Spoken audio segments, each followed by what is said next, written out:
Irmãos, então nós vamos para o nosso último encontro, e quando eu digo último encontro, desse ano, porque de repente a coisa pode crescer, a gente pode fazer até um grupo de estudo de como estudar, porque se vocês perceberam no último, vai lançando margem para dúvidas, para questões, para as ideias, e eu acho que é o tipo de coisa que só pode evoluir, não temos de parar aqui não. Mas como nós estamos já no apagar das luzes, né, vamos terminar com essa hoje. Quanto às perguntas, vamos deixar mais tudo para o final, para que a gente não faça tantas pausas. Então anote, marque, para você não esquecer não. Esse já é um princípio de anotação aí que você faz, tá bem? Então lembrando do versículo, né, de Eclesiastes: demais, filho meu, atenta, não há limite para fazer livros, e o muito estudar é enfado da carne. Ele não diz que é para parar de fazer livros, não há limite, e também ele não disse que é para parar de estudar, ele só está te conscientizando, vai ser enfado, não é uma coisa suave, tranquila e que descansa, pelo contrário, você já percebeu até aqui que cansa mesmo, então é para você fazer, só que prevenido, né? Existem vários métodos de estudo e um não elimina o outro, nem impede que sejam misturados. Então, essa questão de metodologia, quando ela é organizada, primeiro, não é alguém que acordou de manhã e disse, agora eu vou criar a metodologia. Não, ele tem uma experiência de vivência, de utilização e do que serviu para ele. Então, como ele teve todo esse tempo, ele teve esse trabalho, querendo ajudar a outros, pelo menos ele dá um ponto de partida. Então, é mais ou menos que nem letra de cântico. Se a letra não está muito boa, você não tem que execrar o cântico. Você pode mudar aquela palavra, você pode mudar aquela letra para que haja uma adaptação para uma melhor teologia. Então, esses métodos sempre tomem como ponto de partida. Você pode adaptar um, utilizar vários, e nós vamos ver também em cada situação qual seria melhor. É preciso sempre a autoanálise para procurar ver se está surtindo bons resultados. Gostaria de uma ênfase ali no bons, porque veja, sempre algum resultado surtirá. Até não estudar surte resultado, o pior de todos. Mas então qualquer coisa que você faça além do zero vai surtir algum resultado. Agora, por exemplo, o que eu quero dizer com bons resultados? Você estudou de uma metodologia que te fez tirar uma boa nota na prova. Bom, então lógico, isso é um bom resultado. Mas avançando mais, é o melhor resultado? Você quer mesmo só tirar 10 na prova? Principalmente no nosso curso confessional de teologia vocacional, você deve aprender para a vida, para o ministério. Então o 10 na prova seria uma consequência e não o contrário. Então esses métodos, quando eu digo de bons resultados, é visando esse alto padrão de ética e de desejo de estudar mesmo. Ainda não podemos esquecer que há um método melhor para cada disciplina. Talvez uma disciplina contemple mais uma área, outra, e você mesmo, você possa dizer aí, nós vamos ver no avanço, eu sou mais visual, quando se trata de línguas. Aí eu preciso ser mais visual. Quando estou para história ou teologia, aí eu sou um pouco mais do movimento. Talvez isso varie, não é uma coisa tão fixa. Você nasceu de um jeito e só daquele jeito é que vai funcionar. Então vamos ver aí tipos de alunos. Vocês vão perceber que na apresentação a letra está bastante pequena, mas no slide que vai ter no vídeo ela fica maior, e quando eu passar isso para você ver no seu computador, você vai conseguir ler. Então não se espante aqui pelo tamanho da letra. Eu peguei isso eu ia formular né? Mas procurando as figuras para formular, eu me deparei com um daqueles infográficos, que particularmente eu sou fã de infográfico, e estavam tão bem preparado e interessante. O próprio site não dizia muito a fonte de onde era, mas enfim, eu peguei aquele que eu encontrei e eu achei bastante bom. Não é último e perfeito, mas é bastante bom. Então, aprendemos de modos diferentes. Identificar e entender seu estilo de aprendizagem pode ajudá-lo a maximizar suas experiências educacionais encontrando caminhos para o estudo mais eficiente. Então você vê como a palestra realmente é só um ponto de partida para abrir horizontes que você não tinha pensado. O decisivo nem será tanto o método, é você experimentando cada um dos métodos e você decidindo o seu. Então, o primeiro estilo de aprendizagem, aquele que aprende mais visualmente, a aprendizagem auditiva, a da leitura escrita e os aprendizes sinestésicos, isto é, que tem que ter a movimentação. Então, alguns acreditam que há um tipo de aprendizagem baseado em leitura e escrita. Nele, o aluno prefere aprender e memorizar através dessas duas tarefas em conjunto. É como eu estava dizendo, particularmente, não tem de ser um método ou outro. Eu acho que até para os visuais, o da escrita sempre colaborará, por uma razão que de uma maneira ou outra nós já tratamos nos nossos outros vídeos. A escrita é tão importante que ela é um meio para você concretizar, externar as suas ideias, seja do assunto que for. Você precisa externar aquilo em escrita. Ok, nós temos o ditado, né? Uma imagem vale mais que 1000 palavras. Mas não é em toda e em qualquer situação. Tanto que você vê numa revista, num jornal, num livro didático, você tem o texto e a imagem. Os dois sozinhos, eu creio que é você abrir mão de um recurso disponível para você. Né? Então, entender o seu estilo de aprendizagem pode trazer benefícios por diversas razões. Então, você poderá assumir a postura adequada de acordo com o tipo de aula que está tendo. Ele está falando postura adequada no sentido de logística, mas eu queria ir um pouquinho além nessa questão de postura adequada, na postura interior, vamos dizer assim. Pense bem, naquela disciplina que você vai bem, leia-se aqui, tirou boas notas, vamos dizer assim, você chega naturalmente para a aula um pouco mais animado. Por quê? Consciente ou inconscientemente, você tem aquele sentimento de conquista, de domínio. Eu sei, eu consigo lidar com isso. Então isso realimenta a sua autoconfiança. Você vem para uma disciplina em que você vai mal, não entende, é complicado, você não gosta, não se identifica, até a sua postura corporal começa a se tornar introspectivo, você fica mais na defesa, você não está aberto a ouvir, discutir e falar, você meramente espera aquela aula passar e pronto. Bom, então não há método que te salve. Se o seu posicionamento interior, a reação já é essa. Então, quando você domina pelo menos os métodos, você sabe, essa aqui é difícil, essa aqui eu não gosto, mas eu vou ter uma abordagem que eu consigo controlar, com dificuldade, meio a contragosto, mas eu vou conseguir chegar lá. Então, isso te dá um ânimo muito grande. Inclusive, pense bastante nisso nesse período de férias. Se nesse primeiro ano você já se deparou com matérias assim, até o fim do curso será a mesma coisa. E na vida, no ministério, na igreja, será assim. Aquilo que você gosta, vai bem e flui, você gasta tempo fazendo. Aquilo que você não gosta, tem dificuldade, você vai deixando, procrastinando e deixando para última hora. Vamos usar os dois exemplos clássicos. O pastor visitador. Ele visita que visita, você olha a agenda dele, é só visita e tal. Põe ele para ler um livro. São aquelas horas que não passam.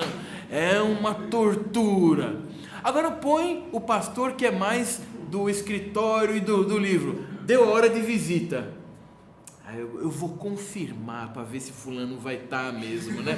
E você já pega o telefone orando, tomara que não posso.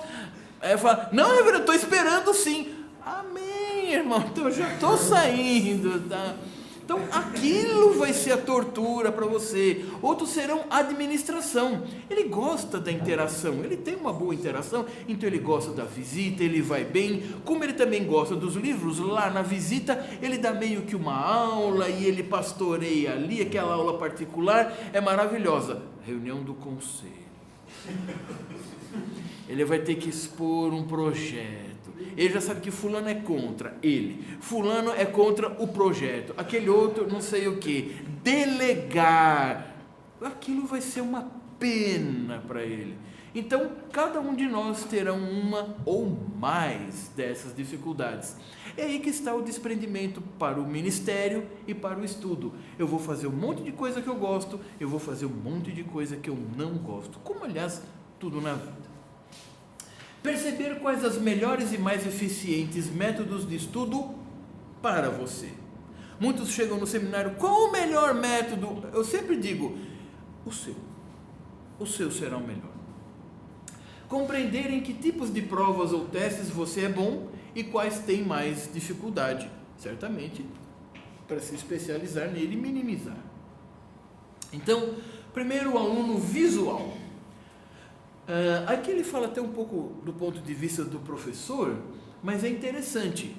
É interessante saber isso, nós estamos até com um visual aqui, justamente, mas nem todas as disciplinas permitem que você utilize todos os recursos. Por exemplo, uma das coisas que está na avaliação do que vocês fazem dos professores é, utiliza recursos, PowerPoint, alguma coisa. Então parece, sim, esse está aí up to date, ele manja, ele sabe, ele faz. Utiliza.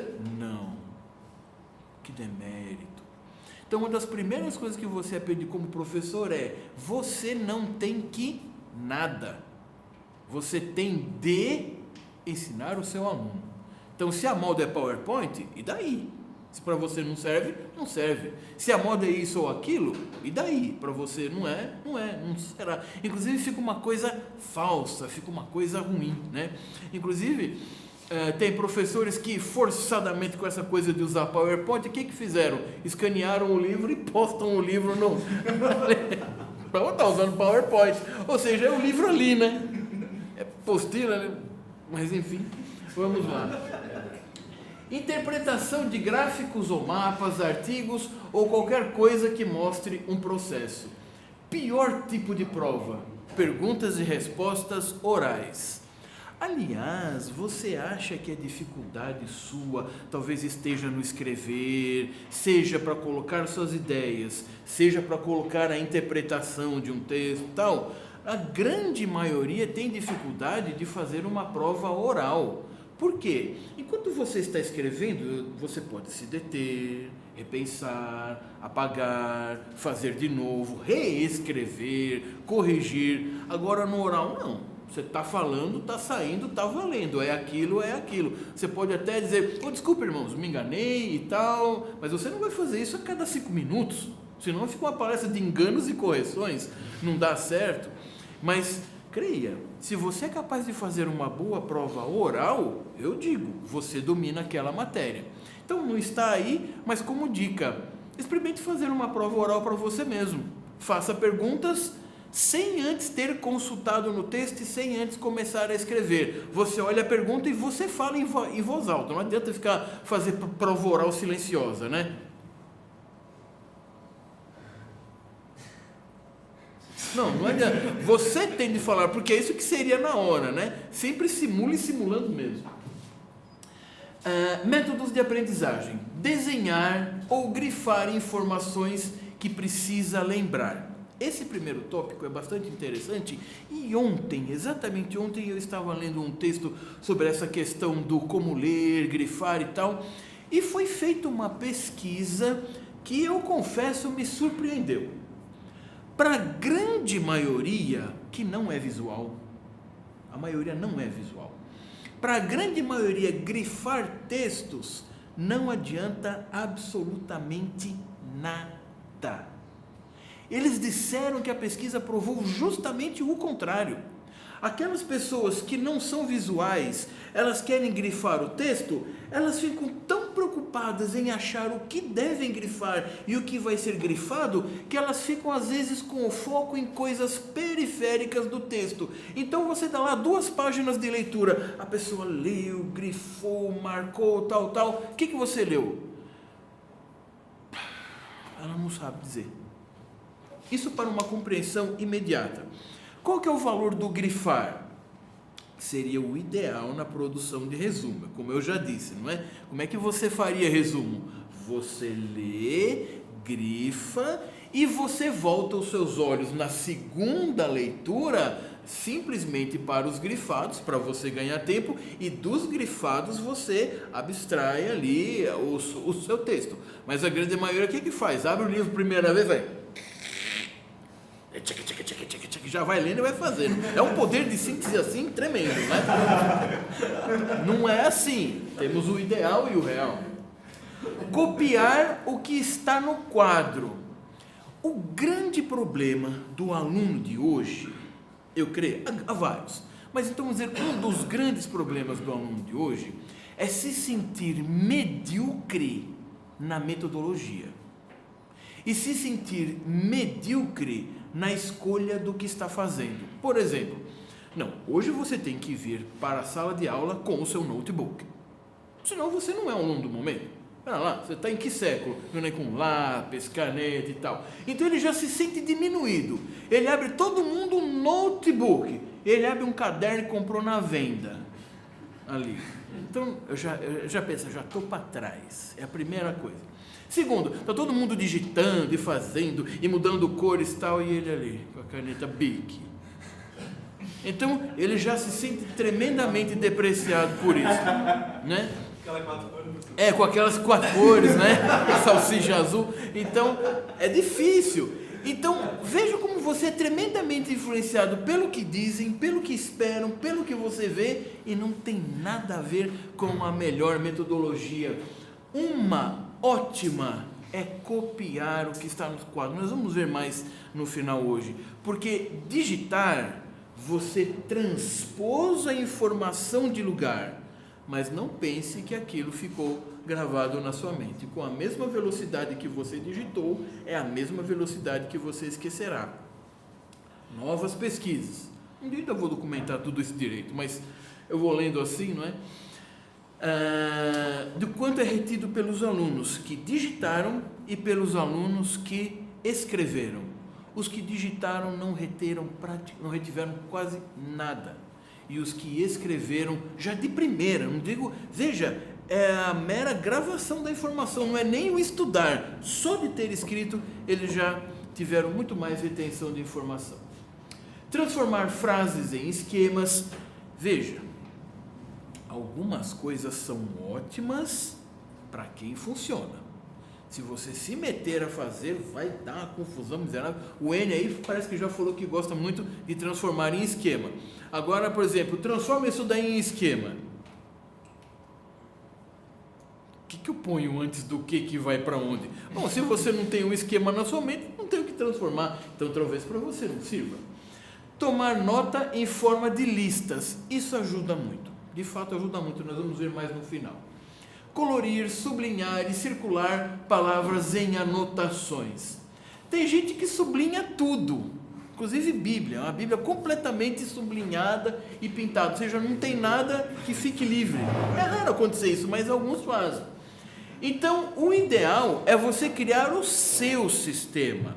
Por exemplo, amarelo, atenção; verde, ponto central; vermelho, coisas a debater e questionar; azul, aplicação para a vida prática, e assim vai. O que servir para você, o que você sentir com aquela cor que ela te transmite, é aquilo que vai funcionar. Usar mapas mentais, isto é, inclusive, irmãos, tem até sites que fazem isso. Você coloca a informação, eu não sei se vocês já viram aquelas... Acontece muito com linguística, sinonímia. Você clica numa palavra, ela abre e expande para outras palavras, e você clica na outra, ela te mostra o relacionamento. É uma coisa assim, acho que não sei se é Flash, que linguagem que é usada lá, mas enfim, é muito interativo, é interessante isso. Então, esses mapas mentais significa onde eu estou, é o que o mapa faz mesmo, onde você está, para onde você quer ir, qual a distância, qual o relacionamento de uma coisa com outra. Para ilustrar bem isso, acho que eu já comentei com vocês, mas aí fica registrado o que um aluno disse uma vez. Reverendo, chegando no fim do curso, deveria ter uma disciplina que tivesse assim, ela tivesse o nome Harmonia das Disciplinas. Falei, como assim? Como seria essa disciplina? Ela iria ensinar a usar tudo que você viu de maneira prática. Falei, meu irmão, descanse, essa disciplina existe, chama capela. É o sermão. São os alunos que sistematicamente não fazem uso. Lembra-se que eu disse? Você vê História e Geografia Bíblica. Isso tem uma cara assim de muito primeiro ano, né? É só meio Instituto Bíblico, Escola Bíblica Dominical, parece. Só assim para quem está chegando. Depois é que a gente vai vendo a teologia sistemática e as coisas difíceis, história da igreja. Mas tem muitas coisas lá no seu sermão de contexto geográfico e de história, justamente que você viu em História e Geografia Bíblica e que você abandonou. Aliás, você não sabe nem mais onde está o livro. Você espera que um comentário maravilhoso te dê tudo. É isso que a maioria espera dos comentários, que o comentário faça essa tal disciplina, harmonia das disciplinas, quando é você que precisa fazer. Então, esses pequenos aqui eu não vou comentar não, senão nós vamos nos delongar demais, vocês verão quando receberem aí o arquivo. Alunos auditivos. O melhor tipo de prova para ele, responder questões sobre aula expositiva ou palestras e com as provas orais. Normalmente quem ouve, gosta de ouvir, também gosta de falar. Pior tipo de prova, tradicional, baseada em leitura escrita com limite de tempo. Ou seja, ele está louco para ter alguma explosão de som.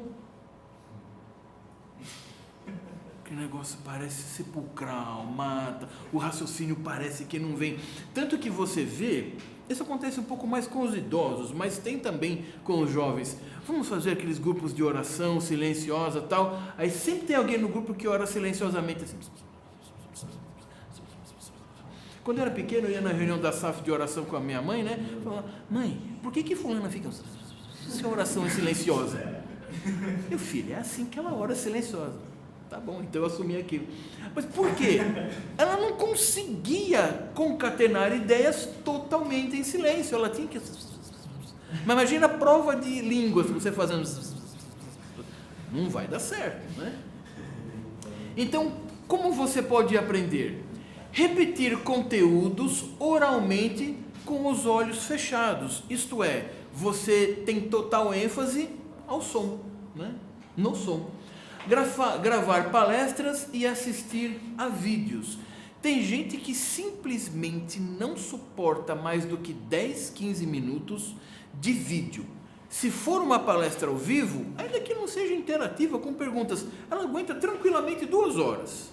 Parece que ela está vivendo a coisa, então parece que funciona melhor. Agora assistir o vídeo, fica uma coisa pastosa, todas as palavras são iguais, todas as ideias são as mesmas e tal. Para outros é justamente o contrário.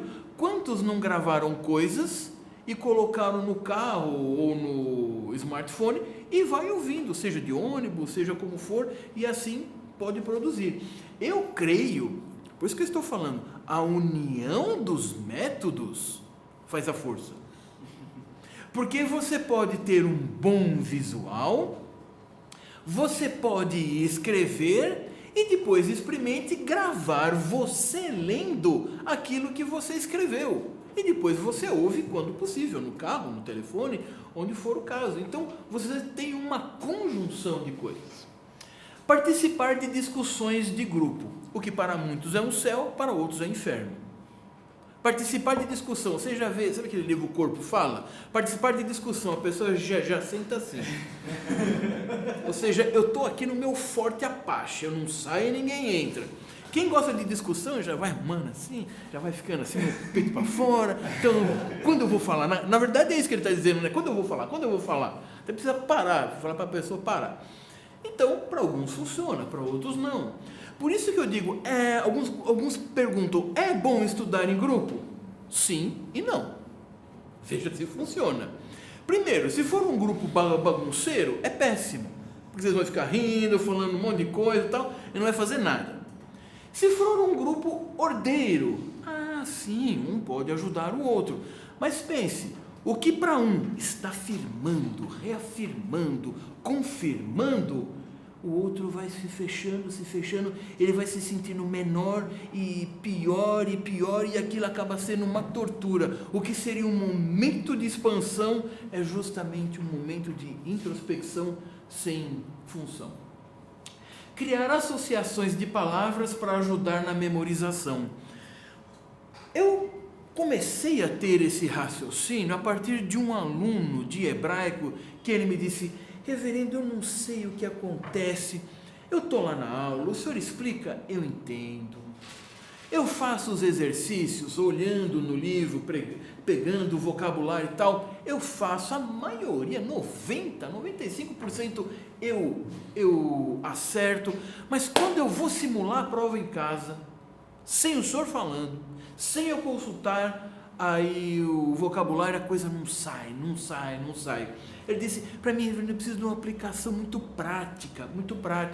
Aí eu disse, meu irmão, então prega no que você já aprendeu.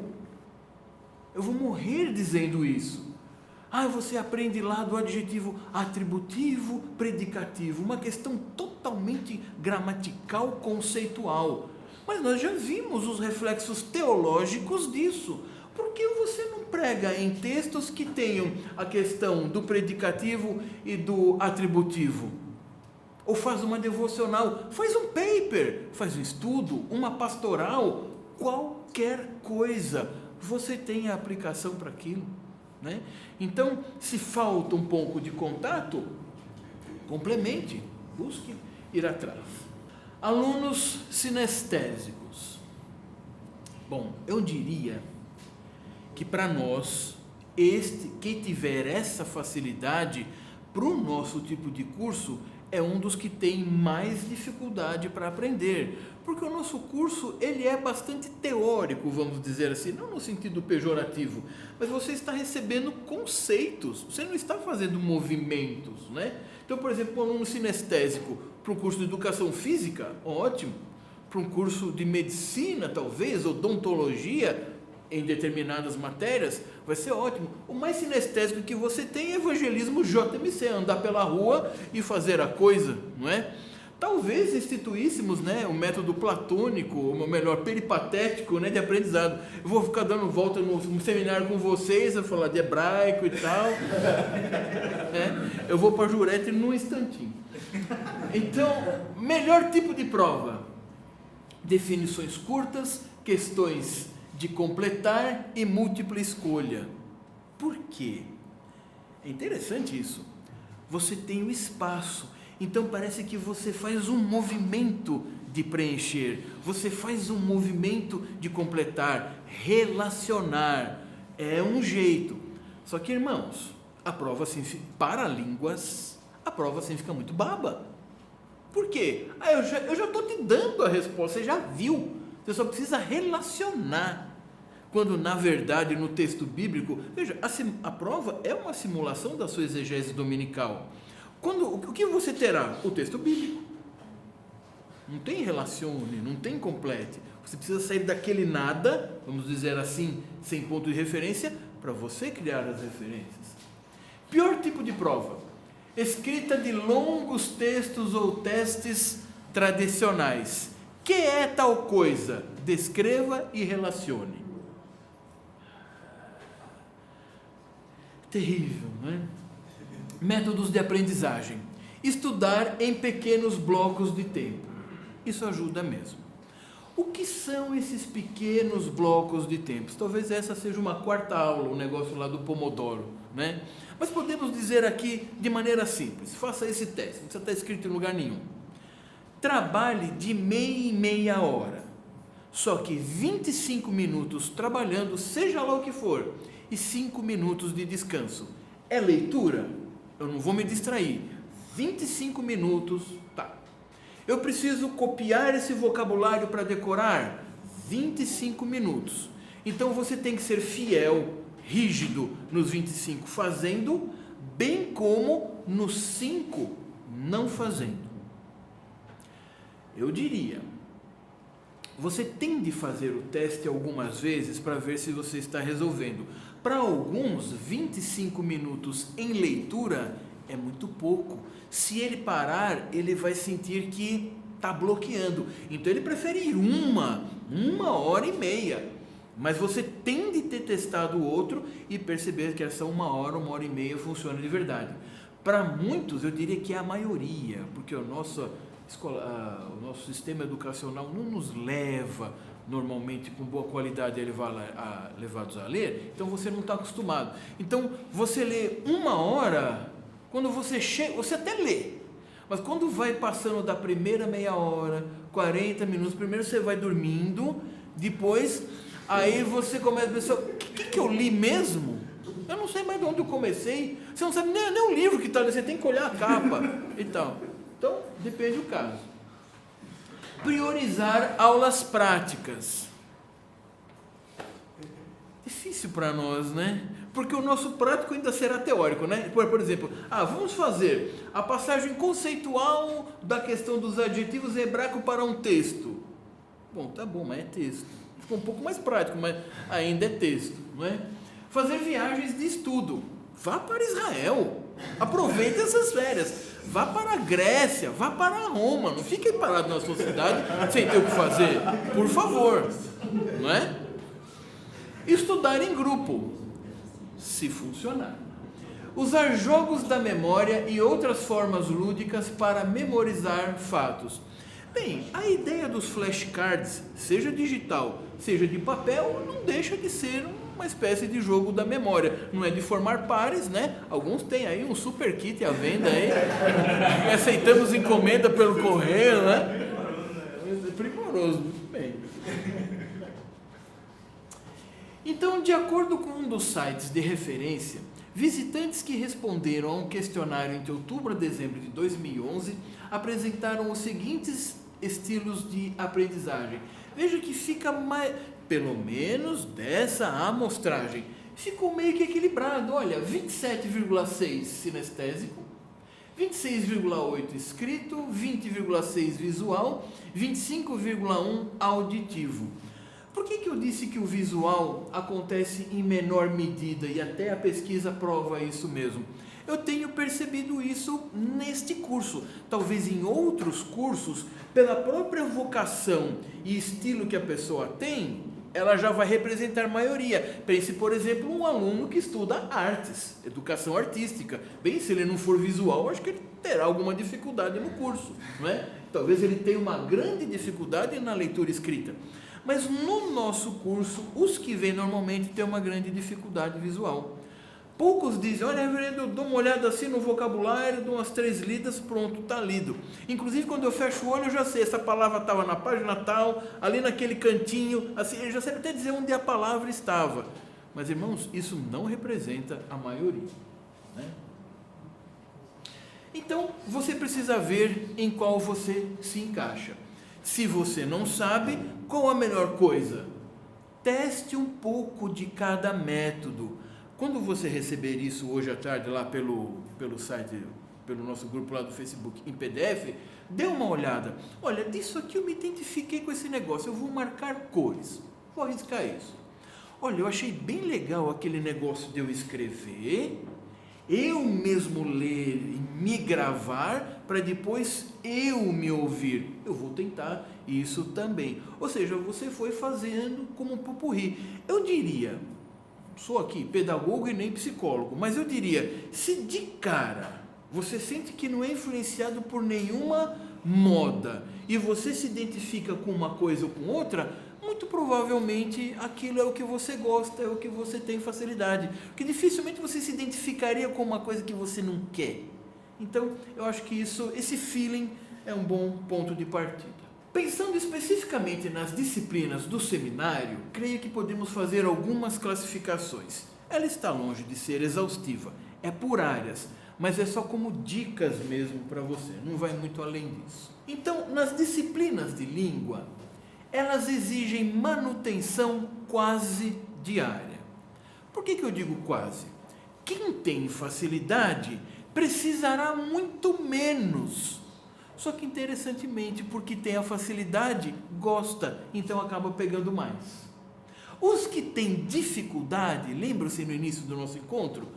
Você quer fugir. você quer evitar ao máximo o contato com aquilo, mas é justamente esse que precisaria de mais contato com a língua. Eu vou querer abrir um livro que só atesta a minha ignorância?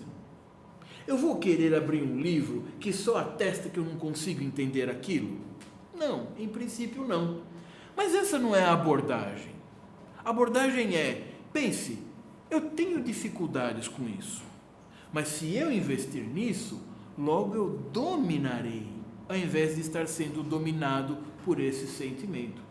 Como qualquer coisa na vida. Se você se deixa vencer, você já saiu para a coisa derrotado. Não pode ser. Então, faça a coisa diária.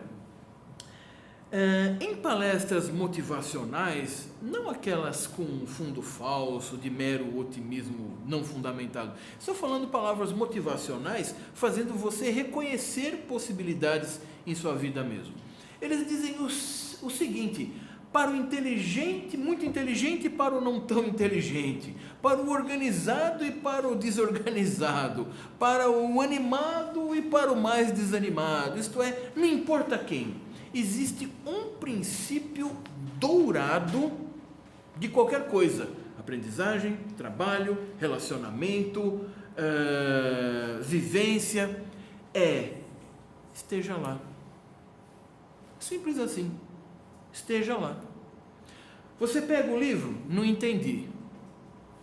Tudo bem, calma. Amanhã você pega de novo, com boa vontade, eu duvido que você estará no mesmo nível de não entendimento. Você já viu a coisa de novo. E pela terceira vez, e pela quarta vez, você pode até não estar entendendo a profundidade do que aquilo diz, mas você já sabe que aquilo está lá. Ou seja, você já se apropriou de alguma coisa. Eu comparo muito isso às pessoas que dizem, dos profetas e de Apocalipse, que dizem assim: reverendo, eu nem leio esses livros porque eu não entendo nada. Seu irmão não entende nada? Reverendo, eu não entendo nada. Então, pera um pouco, em Apocalipse, quem é que ganha? Cristo ou Satanás? Reverendo, é Cristo. Então, calma aí, então já não é nada. Então, a pessoa quer entender toda e qualquer elemento e acha que não fazendo isso seria um nada. Então não é o caso. Disciplinas de teologia exigem compreensão, e porque nós somos confessionais, reformados, bíblicos, presbiterianos, compreensão e aplicação. Ninguém veio aqui estudar teologia para teologizar, filosofar sobre as verdades eternas reveladas na Bíblia. Não, tudo isso é necessário, mas é o meio do caminho. Nós queremos aplicação, transformação de vidas. Então, você é supra ou infralapsariano? Qual a aplicabilidade disso para a igreja? Para você mesmo? O que isso reflete, se você é de um jeito ou de outro? O que você está mostrando do caráter de Deus para transformar alguém? Providência, controle total sobre todas as coisas, onipotência. Então você vê, tem uma aplicação direta. É um grande erro de muitos dos alunos achar que teologia sistemática é um mal necessário. Ela está lá para te informar e transformar, né? Disciplinas de história exigem compreensão dos processos. Isso meu professor de história falava e eu nunca esqueci essa frase. Por quê? Se você senta para ver um filme, você não tem de saber quando se passa aquele filme, onde se passa, quais são as personagens, o fulano, a fulana, a questão, o drama, o andamento, a complicação, a resolução, o que você espera. Você sai satisfeito com o filme dentro do que você esperava. Você sai frustrado porque aquilo não é fim que se dê para um filme. Ou seja, você entendeu o quê? Os processos. Então, em história, sim, você precisa decorar nomes, datas, locais, eventos, cronologia, principalmente para a prova, não tem jeito, mas mais do que isso, você tem que entender o que gerou o que e como isso está relacionado. Então, se você tem esses focos, veja, é bem panorâmico, é bem genérico, mas se você estudar com esse foco, você percebe que você escolhe o método certo. Por exemplo, história, eu tenho que entender qual é o processo, o que caberia bem aí? Um fluxograma, não é? Então, tendo em vista isso que aconteceu, desencadeou a reforma. Da reforma, podemos ver que desencadeou isto daqui, isso. E aí você vai relacionando. Na verdade, isso que veio depois é um retorno ao que tinha sido abandonado. E você vai fazendo isso.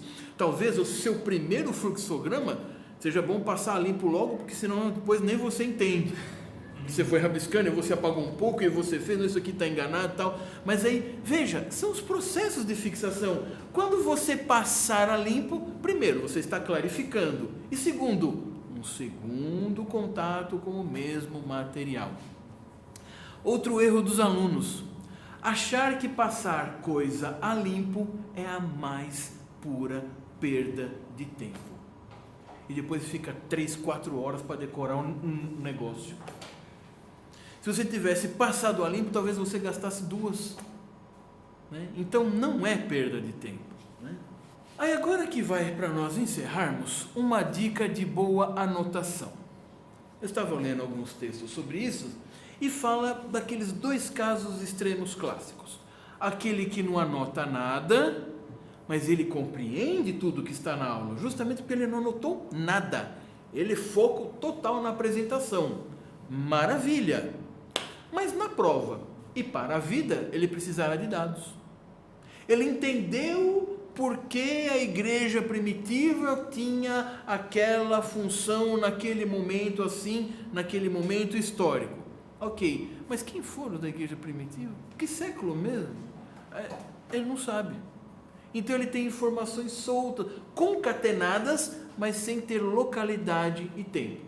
Aí temos o outro extremo. Ele anotou até que hora o professor tossiu. O que você entendeu da sua anotação? Eu preciso ler de novo isso aqui. Aí ele misturou conceito com o que o outro comentou. Ele não sabe mais o que é conceito do fulano, o que é o comentário. Ou se isso aqui fui eu mesmo que pensei na hora. Ele não sabe mais, né?